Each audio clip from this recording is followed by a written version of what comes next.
Hello, good morning everyone. Today we will discuss on bisection method.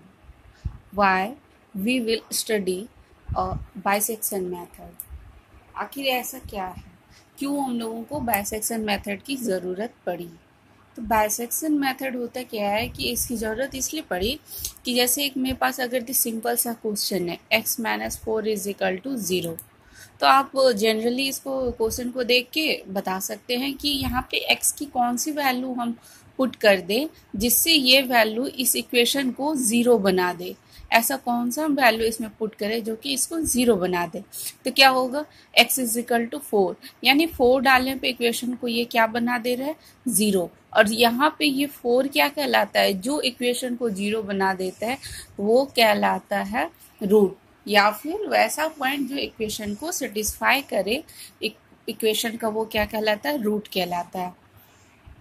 ठीक है, root निकल गया मेरा।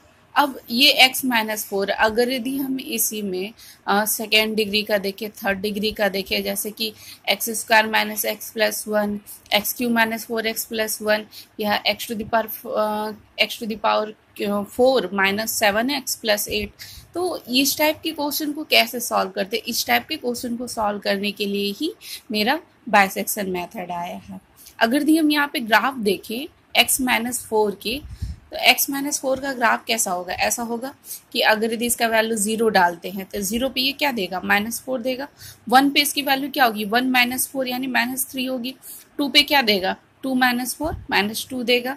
उसके 3 पे इसकी वैल्यू क्या होगी, 3 - 4 -1 आएगा। 4 पे तो ये 0, लेकिन 5 पे अगर हम देखते हैं तो ये वैल्यू क्या दे रहा है, पॉजिटिव दे रहा है। ये क्या है, मेरा निगेटिव पार्ट है, और ये क्या है, पॉजिटिव पार्ट है। यानी अगर यदि किसी भी निगेटिव पार्ट और पॉजिटिव पार्ट में अगर हम जा रहे हैं, निगेटिव से पॉजिटिव या पॉजिटिव से निगेटिव की ओर जा रहे हैं, और उस कर्व को अगर दी हम मिलाएंगे, इस कर्व को अगर दी हम मिलाएंगे, तो वो एक्स एक्सिस को कहीं ना कहीं कम से कम एटलीस्ट 1 टाइम तो ये टच करेगा ही टच करेगा। और ये जो 4 है जो इक्वेशन को मतलब एक्स एक्सिस को टच कर रहा है, यही तो मेरा रूट कहलाता है। तो बाइसेक्शन मेथड का थ्योरी यही है कि अगर यदि आपके पास एक पॉजिटिव पॉइंट है और एक क्या है, निगेटिव पॉइंट है, तो पॉजिटिव और निगेटिव के बीच कम से कम एक ऐसा पॉइंट आएगा जो कि एक्स एक्सिस पे वाई को क्या बना देगा, यहाँ पे वाई की वैल्यू क्या होगी, 0 होगी। यानी पॉजिटिव और निगेटिव के बीच एटलीस्ट 1 पॉइंट ऐसा आएगा जो कि आपको क्या करेगा, वाई एक्सिस को क्या कर देगा, 0 बना देगा। ठीक है, अगर दी हम इसको सिंपल ऐसे ग्राफ में देख रहे हैं, यानी एक अगर दी हम पॉजिटिव से जा रहे हैं, इधर निगेटिव और इधर ये पॉजिटिव है, निगेटिव है और पॉजिटिव है, निगेटिव से पॉजिटिव की ओर या फिर पॉजिटिव से निगेटिव की ओर आ रहा है, तो कम से कम एक्स एक्सिस को कम से कम एक बार वो टच करेगा। और टच करने पे हो सकता है, वो टच करने पे वहां पे क्या होगा, यहाँ पे इस पॉइंट पे y की वैल्यू क्या होगी, 0 होगी। यानी ये क्या कहलाएगा, मेरा रूट कहलाएगा। y मीन्स क्या होता है, f ऑफ x होता है, और y अगर यदि 0 हो रहा है, यानी f ऑफ x क्या हो रहा है, मेरा 0 हो रहा है। तो यही है बाइसेक्शन मेथड की थ्योरी कि अगर यदि मेरे पास एक पॉजिटिव पॉइंट है और एक निगेटिव पॉइंट है, तो इस दोनों के बीच कम से कम एक ऐसा पॉइंट C आएगा जहाँ पे f ऑफ C की वैल्यू 0 हो जाएगी। ये इसको इंटरमीडिएट वैल्यू थ्योरम में भी कह सकते हैं कि अगर यदि आपके पास एक A पॉजिटिव पॉइंट ले लेते हैं हम, और B क्या ले लेते हैं हम, निगेटिव पॉइंट ले लेते हैं। A क्या लिए हैं हम, पॉजिटिव लिए हैं, और B क्या लिए हैं हम, निगेटिव लिए हैं, तो वहाँ पे एटलीस्ट C एक ऐसा पॉइंट आएगा जहाँ पे f ऑफ C की वैल्यू क्या हो जाएगी, 0 हो जाएगी। तो बाइसेक्शन की थ्योरी इसी पे बेस्ड है।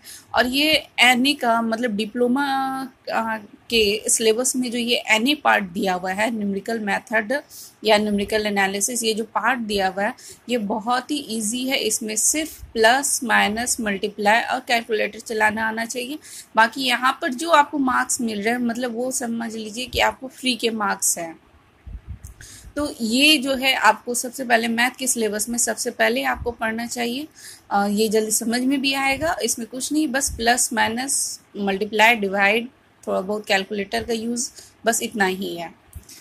चलिए अब हम लोग देखते हैं बाइसेक्शन मेथड। बाइसेक्शन मेथड अभी यहाँ पे आप लोगों को इस सेक्शन में क्या पढ़ना है, बाइसेक्शन पढ़ना है, रेगुलर फॉल्सी पढ़ना है, न्यूटन रैप्सन पढ़ना है, गॉस एलिमिनेशन पढ़ना है, गॉस जॉर्डन पढ़ना है और गॉस जैकोबी पढ़ना है, गॉस सीडल मेथड पढ़ना है।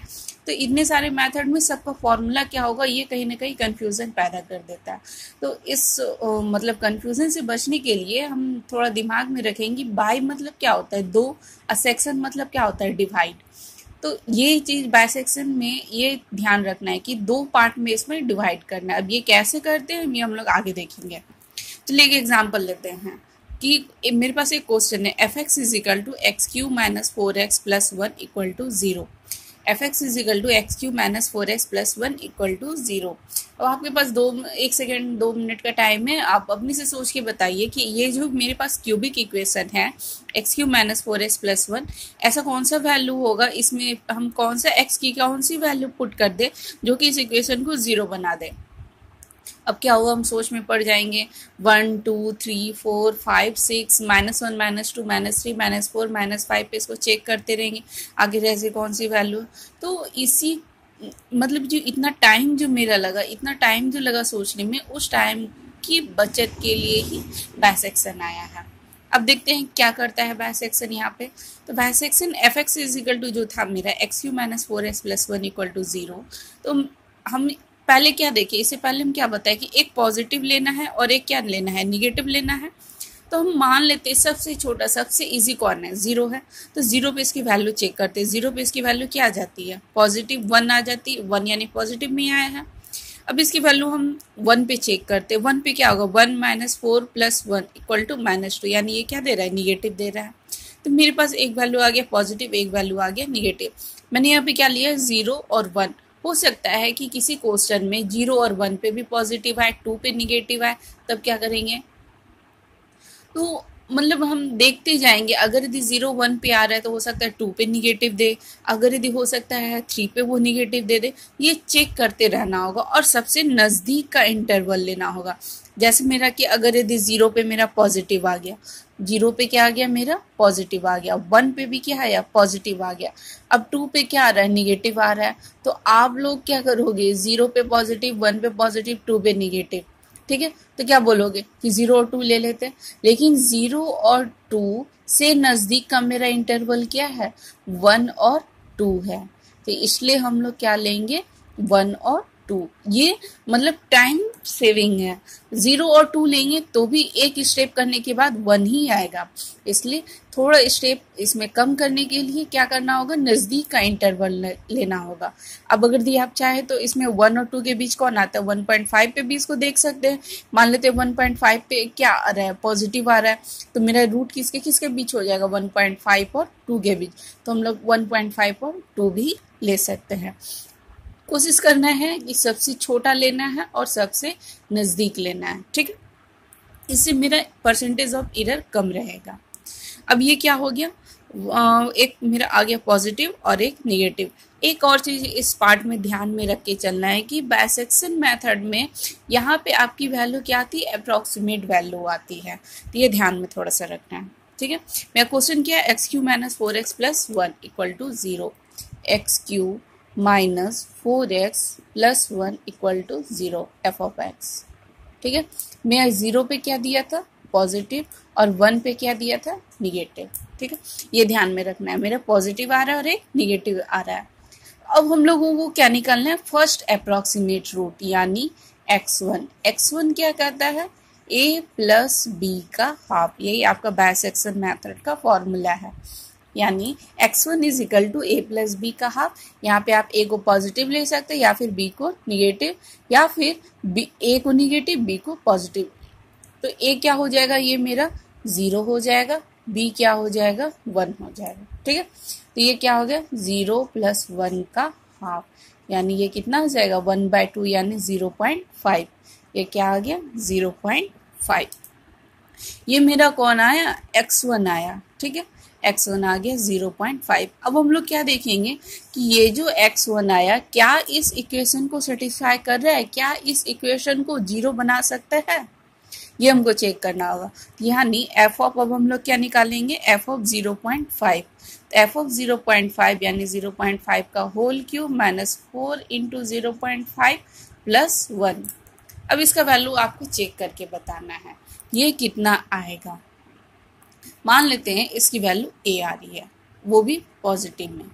आप अपने से निकाल लीजिए कि ये वैल्यू क्या है। ये इसकी वैल्यू मान लेते ए आ रही है और वो क्या आ रही है, पॉजिटिव में। यानी इक्वेशन को ये जीरो नहीं बनाया, इक्वेशन को जीरो नहीं बनाया तो 0.5 मेरा क्या हुआ, ये मेरा रूट नहीं है। इक्वेशन को जीरो नहीं बनाया तो ये मेरा 0.5 रूट नहीं है। तो अब हम लोगों को क्या करना है कि जीरो, हम लोगों को रूट के नजदीक जाना है। तब फिर क्या करेंगे, यहाँ पे क्या देखें, 0 पे पॉजिटिव आया था, 1 पे निगेटिव आया। अब 0.5 जो एक पॉइंट है इस पे भी ये क्या दे दिया, पॉजिटिव दे दिया। तो अब हम लोग क्या निकालेंगे, x2 निकालेंगे। x2 is equal to formula same रहेगा, a प्लस बी का हाफ। अब यहाँ पे एक प्रॉब्लम है कि a किसको लें और b किसको लें। तो जो सबसे अभी रिसेंट में हम लोग निकाले उसको मतलब बिना कुछ सोचे समझे a मान लेना है। तो हम लोग अभी क्या निकाले, x1 निकाले 0.5, तो a को ले लेंगे 0.5 और 0.5 पे क्या दिया था रिजल्ट, पॉजिटिव दिया था। तो अब हम लोगों को क्या निकालना लेना है, निगेटिव। तो इससे पहले निगेटिव किस पे है, 1 पे है। तो यानी b की वैल्यू हो जाएगी 1, 0.5 प्लस 1 का हाफ। ये क्या हो जाएगा, 1.5 का हाफ। कितना हो जाएगा,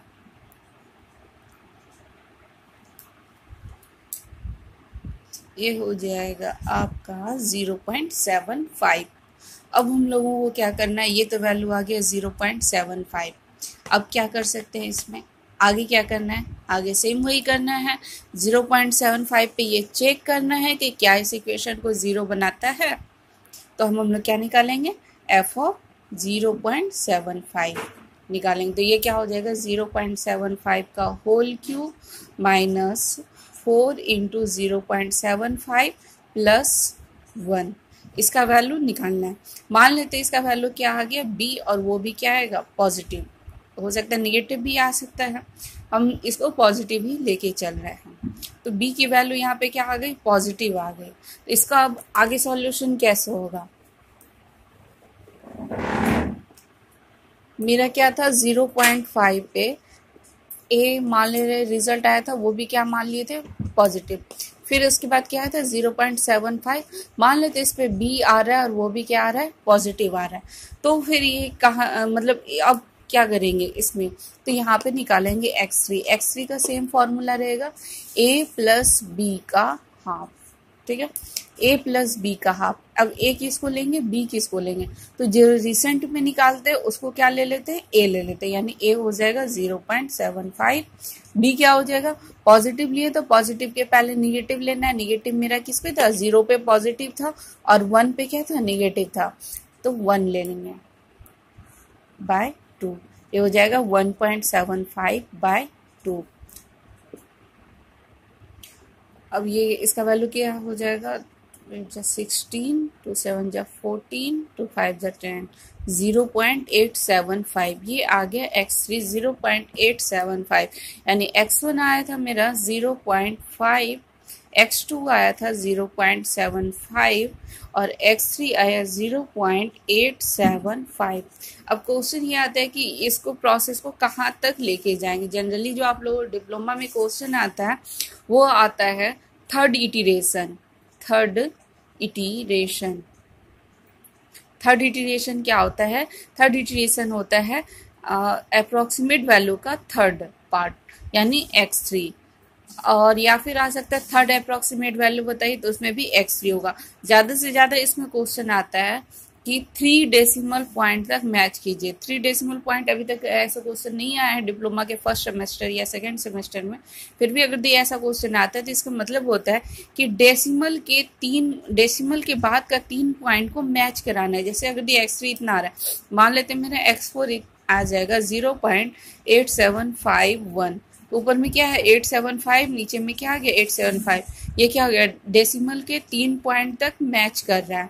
तो डेसिमल के 3 पॉइंट तक मैच किया तो यही हुआ कि 3 डेसिमल पॉइंट। 3 तरह से इसमें क्वेश्चन आ सकता है। पहला क्वेश्चन क्या था कि थर्ड अप्रोक्सीमेट वैल्यू बताइए, थर्ड अप्रोक्सीमेट वैल्यू यानी x3, क्योंकि इसमें एग्जैक्ट तो हम बहुत कम निकलता है, इसलिए इसमें अप्रोक्सीमेट वैल्यू अधिकतर आता है, तो इसलिए क्वेश्चन भी आता है अप्रोक्सीमेट वैल्यू। तो थर्ड अप्रोक्सीमेट वैल्यू कहने का मतलब कि x3 निकालिए। अगर यदि थर्ड इटरेशन बोल रहा है तो उसका भी मीनिंग यही होता है कि x3 निकालिए, या फिर डेसिमल के 3 पॉइंट तक मैच कराने का मतलब होता है कि डेसिमल के बाद का 3 पॉइंट आपका दो अप्रोक्सीमेट वैल्यू में सेम आना चाहिए। अब ये है कि ठीक है x1 x2 x3 x4 x5 x6 कहाँ तक जाएंगे, ये तो वो हो गया क्वेश्चन एग्जाम के पार्ट से कि x4 तक निकालना है, x5 तक निकालना है, x6 तक निकालना है, तो ये चलते जाएंगे। लेकिन रियल पार्ट में अगर इसको देखा जाए तो कहाँ तक जाएंगे, x4 x5 x6, मान लेते मेरे पास बहुत टाइम है तो x100 तक निकाल लेते हैं। तो ये इक्वेशन तब तक चलते रहेगा x1 x2 x3 x4 x5 x6 x7 x8 x9 x10 x11 12 x13 x14 x15, ये वैल्यू तब तक हमको निकालते रहना है, तब तक निकालते रहना है जब तक कि किसी दो लगातार अप्रोक्सीमेट वैल्यू, अगर यदि कोई दो लगातार अप्रोक्सीमेट वैल्यू है उसका डिफरेंस, जैसे कि एक ले लेते हैं xn ले लेते हैं, एक xn+1 ले लेते हैं, तो इस दोनों का डिफरेंस अगर यदि एप्सिलॉन से कम आने लगे, इस दोनों के डिफरेंस का मॉड अगर यदि एप्सिलॉन से कम आने लगे, तब मेरा वहाँ पे क्या होता है कि वो हम एग्जैक्ट रूट के थोड़ा नज़दीक जाते हैं। तो ठीक है, उतना हम लोगों को नहीं डिटेल में पढ़ना है, हम लोगों को एनी पार्ट में बस इतना पढ़ना है कि थर्ड इटरेशन तक इसकी वैल्यू कैसे निकाल सकते हैं। तो थर्ड इटरेशन तक की वैल्यू अगर निकालने के लिए बोल रहे हैं तो इसका मतलब क्या है कि x3 निकालना है, थर्ड अप्रोक्सीमेट वैल्यू बोल रहा है तो x3 निकालना है, या फोर्थ अप्रोक्सीमेट वैल्यू बोल रहे हैं तो x4 निकालना है। इसमें ध्यान क्या देना है, ध्यान ये देना है कि आपके पास जो है पॉजिटिव और निगेटिव वो नज़दीक का इंटरवल ले, हमेशा नज़दीक का इंटरवल ले। अगर यदि इसका हम ग्राफ देखते हैं, जैसे कि ये ग्राफ 0 पे मेरा क्या आया था वैल्यू पॉजिटिव, यानी ग्राफ कहाँ जाएगा, ऊपर की ओर जाएगा। अगर मान लेते यहाँ पे 1 है मेरा, ठीक है, 1 पे क्या आया था निगेटिव, ग्राफ कहाँ जाएगा, नीचे जाएगा, क्योंकि निगेटिव पार्ट नीचे आ रहा है। ठीक है, अब अगर यदि हम इस दोनों के बीच क्या एक पॉइंट आया था 0.5, 0.5 पे मेरा ग्राफ कहाँ गया था, ऊपर गया था, पॉजिटिव गया था, तो यानी ऊपर गया था। तो अब मेरा रिजल्ट क्या होगा, 0.5 और 1 के बीच आएगा मेरा रिजल्ट। फिर हम 0.5 और 1 के बीच कौन सा निकाले थे, 0.75, तो 0.75 यहाँ पे आया था। तो इस तरह करते करते ये मेरा मतलब हाफ पॉइंट पे ये चलता है, तो हाफ करते करते करते करते एक ऐसा पॉइंट आएगा, इसका हाफ, फिर इसका हाफ, फिर इसका हाफ, हाफ लेते लेते एक ऐसा पॉइंट आएगा जहाँ पे मेरी वैल्यू क्या हो जाएगी कि जो कि हम एग्जैक्ट रूट जो है उसके नज़दीक आ जाएंगे। और नज़दीक कब आएंगे, जब किसी दो लगातार अप्रोक्सीमेट वैल्यू, यानी एक एक्सन ले रहे एक xn+1 ले रहे, तो इस दोनों का डिफरेंस अगर यदि एप्सिलॉन से कम आ जाए। एप्सिलॉन क्या होता है कि बहुत एक नेग्लेजिबल पॉइंट है, इसको अगर हम 0.0000009 कह सकते हैं, तो एक नेग्लेजिबल पॉइंट रहता है। तो एप्सिलॉन से अगर यदि इसकी डिफरेंस कम आने लगे तो वो हम कह सकते हैं कि ये हम मेरा जो है इसका एग्जैक्ट रूट या फिर इसका आंसर कह सकते हैं। ठीक है, यही था बाइसेक्शन मेथड, इसको पढ़िए, इससे रिलेटेड क्वेश्चन बनाइए। अभी तक इसमें बहुत सारे क्वेश्चन आ सकते हैं, या एक्सपोनेंशियल क्वेश्चन आ सकता है, ट्रिग्नोमेट्रिकल आ सकता है, तो और एक अलजेब्राइक, ये 3 टाइप का रहता है। तो अभी तक मतलब इसमें एक्सपोनेंशियल नहीं दिया है, ना ही ट्रिग्नोमेट्रिकल दिया है। तो अगर दिया फर्स्ट और सेकेंड सेमेस्टर की स्टूडेंट है तो इसमें अलजेब्राइक ही क्वेश्चन रहता है। इसमें ज़्यादा नहीं, बस एग्जाम में आपके पास कैलकुलेटर होना चाहिए, इसको प्रैक्टिस कीजिए, आपका अच्छे से ये क्वेश्चन बन जाएगा। Okay, bye.